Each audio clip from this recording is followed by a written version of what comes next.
शिव कृपा, शंकर की उदारता,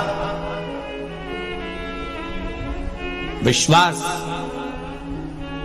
आग, पाप, सांप और चौथे नंबर पर है, जम के बोलो जरा, रोग। रोग अगर छोटा सा भी है तो पहले डॉक्टर को दिखाओ, विद्वान डॉक्टर से चर्चा करिए, उससे मिलिए, उससे बात करिए, फिर बाबा के ऊपर छोड़िए। औषधि लेना है, डॉक्टर की दवाई लेना है, खाना है, साथ में बाबा का चढ़ाया हुआ जल प्रसाद अवश्य ग्रहण करें और बाबा से विनय करें। हम ये कभी नहीं कहते कि आप डॉक्टर को ना दिखाओ, जांच भी कराओ, सारी रिपोर्टें भी लाओ, पर साथ में भगवत भजन। एक पत्र आया है जिसमें ये एरन हॉस्पिटल एवं प्रसूति गृह महाराज शास्त्री नगर में सी नीमच का। अब ये देखिए पत्र को, निरेखा बगेरवाल, मंसूर नयापुरा रोड, मेरा मोबाइल नंबर ये है, मोबाइल नंबर भी उन्होंने लिखा है। भोलेनाथ के रुद्राक्ष का जल का क्या बखान करूं गुरुदेव। मैं मेरे पापा के बारे में कुछ बताना चाहती हूं। मेरे पापा को अचानक बाथरूम बंद हो गया। नीमच के एरन हॉस्पिटल में उनको जांच कराई गई और जांच कराने के बाद ऑपरेशन का बोला गया। ऑपरेशन की तैयारी के लिए 3 दिन हमने मांगे और हम उस बीच में कुबेरेश्वर धाम पहुंच गए। वहां से एक रुद्राक्ष मांग कर लाए, उस रुद्राक्ष को पानी में गलाकर शिव जी को चढ़ाकर उसका जल पिलाना चालू करा। 3 दिन बाद हम वापिस हॉस्पिटल में पहुंचे। 13/7/2022 को वापिस सोनोग्राफी करवाई तो डॉक्टर साहब ने कह दिया अब इनके ऑपरेशन की जरूरत नहीं है, इनकी नली ठीक हो चुकी है। ये रिपोर्ट भी मैं पीछे लगा रही हूं, पीछे रिपोर्ट भी लगाई गई। ये शिव है, ये शंकर है, ये औघड़ी है। ये सारी जांचें, सारी रिपोर्टें उसने लगाई। औघड़ी है वो, दयालु है, दातार है।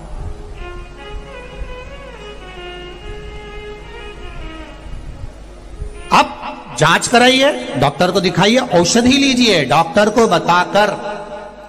और धन्यवाद दूंगा ऐसे डॉक्टरों को जो बाद में कह देते हैं कि आपको ऑपरेशन की जरूरत नहीं है। सही निर्णय बताते हैं डॉक्टर। और बाद में उन्होंने कहा, ऐसे डॉक्टरों को भी धन्यवाद है कि फालतू का पैसा बर्बाद नहीं करने देते और जीवन सबका अच्छा हो, सर्वे भवन्तु सुखिनः, ये भाव लेकर हमारा डॉक्टर औषधि प्रदान करते। ऐसे डॉक्टरों को भी धन्यवाद। साधु बात था। आप औषधि लो, रोग छोटा सा है उसको बड़ा मत होने दो। रोग छोटा है उसको दबाने का प्रयास करिए, उसको समाप्त करने का प्रयास करिए। रोग को थामिए, आग को थामिए, पाप को थामिए, सांप को थामिए, उसको रोकने का प्रयास करिए। अगर बढ़ेगा तो नष्ट कर देगा।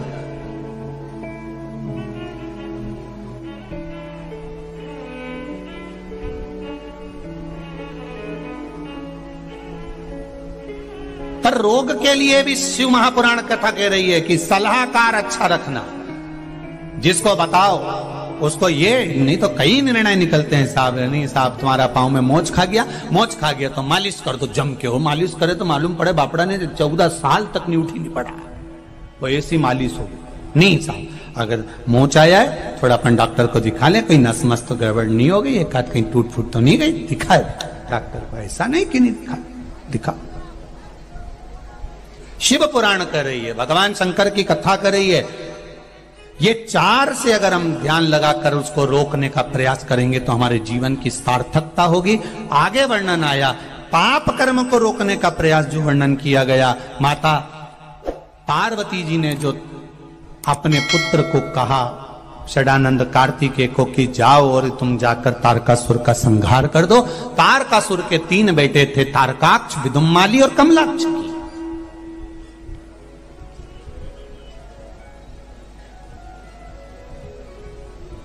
ये 3 बड़े विचित्र हैं। पिता के मरने के बाद इन्होंने देवताओं से लड़ाई करने से पहले तप करा, साधना करी, वर प्राप्त करी। चतुरता देखिए इनकी, विद्वत्ता देखिए इनकी। इनकी विद्वत्ता कितनी प्रबल होगी कि युद्ध करने से पहले ये तप कर रहे हैं और भगवान से वर प्राप्त कर रहे हैं। इन राक्षसों से हमको भी सीखना चाहिए कि हम जिस कार्य में उतर रहे हैं पहले उसका पूरा ज्ञान हमको होना चाहिए।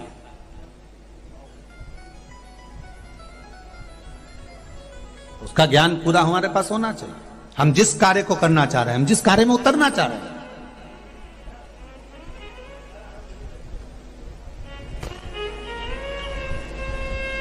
कई लोगों की आदत रहती है उसको मालूम ना सालूम और उतर ही गया।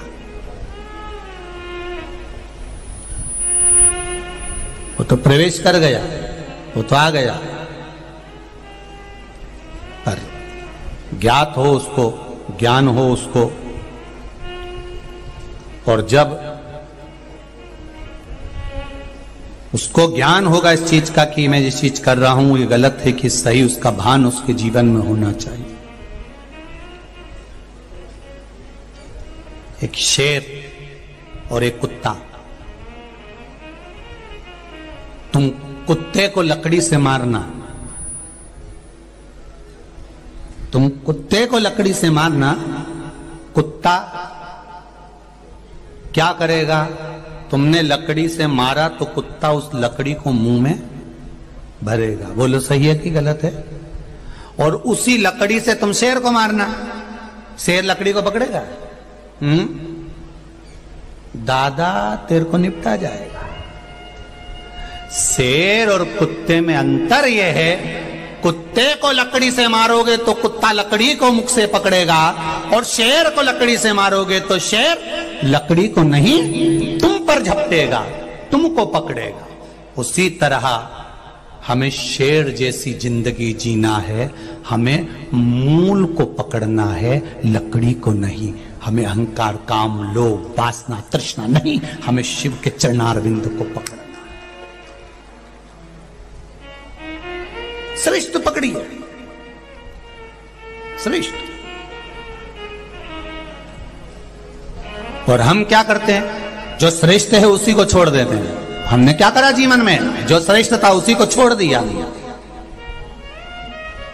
और जो बेकार था, जो किसी काम का नहीं था, उसको पकड़ने का प्रयास करा हमने। जो हमारे काम का भी नहीं रहा, पकड़ा। परिवार, कुटुंब, कबीला, नाता, रिश्ता, ये सब पकड़ा हमने, बहुत ढेर लगाया। पर जो काम का था, भगवान का भजन, जो कीर्तन, स्मरण, जो काम था, उसको छोड़ दिया। कई लोग होते हैं दिन भर दुकान पर बैठकर कमाते हैं। हम उनसे पूछे किसके लिए कमाया? पत्नी बच्चों के लिए, बड़ो हो जाएंगे, एक कमा लेंगे, इनकी प्रॉपर्टी बन जाए, इनका घर बन जाए, सब कमाओ, तुम पत्नी और बच्चों के लिए कमाओ। मना नहीं है। शरीर जो करता है वो कर्म, जो व्यक्ति, जैसे आपने 10,000 का सूट पहना, वो शरीर के लिए पहना।